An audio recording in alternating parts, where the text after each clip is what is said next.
The judge told the courtroom just in the last hour that they will have to wait until next week for his ruling on whether or not to let Combs out of jail ahead of his criminal trial over sex trafficking and racketeering, which, as you know, is set to begin in May. Let's bring in NBC's Chloe Malas, who was in court today.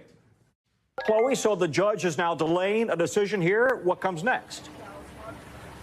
Hey there, Tom. Well, listen, like you said, I was in that courtroom behind me for over an hour where both sides laid out their reasons. The government saying why they think that he should stay behind bars. And then you have his legal team saying that there are other individuals like Mike Jeffries, the former Abercrombie and Fitch CEO that was let out on a $10 million bail last month for the same charge of sex trafficking. The judge has said, listen, I want both sides to write a letter really putting a fine point on your reasons, either why he should stay behind bars or why he should be released. I will review it and give a decision next week.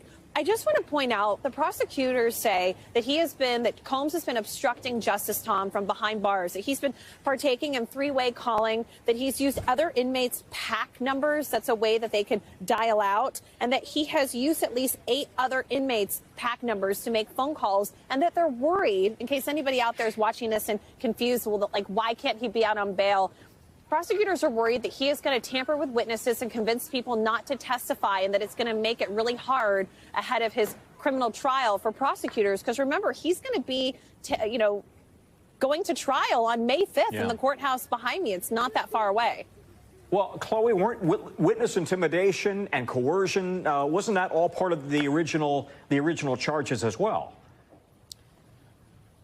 I mean, yes and no. I mean, there have been a lot of motions back and forth over the last 2 weeks, Tom, and we know that this is the government's stance, but you have his side saying this is all within his constitutional right to post on social media about his birthday and his family members, because the prosecutors say that he's doing a PR effort to try to taint a potential jury pool. They're saying that all the things that he's doing in the three-way calling and using inmates' PAC numbers are things that happen all the time at the Metropolitan Detention Center in Brooklyn, and that's not a strong enough reason to keep him behind bars. Now, I want to lay out the plan that Diddy's legal team has in case he is released. They say that he'll live in an apartment on Manhattan's Upper East Side with 24-hour security, 2 security officers in the actual 3-bedroom apartment, 1 in the lobby, that would be monitoring him 24/7, Tom. They say that he wouldn't have access to a cell phone, wouldn't have access to the internet, only talk to his attorneys and pre-approved family members. But again,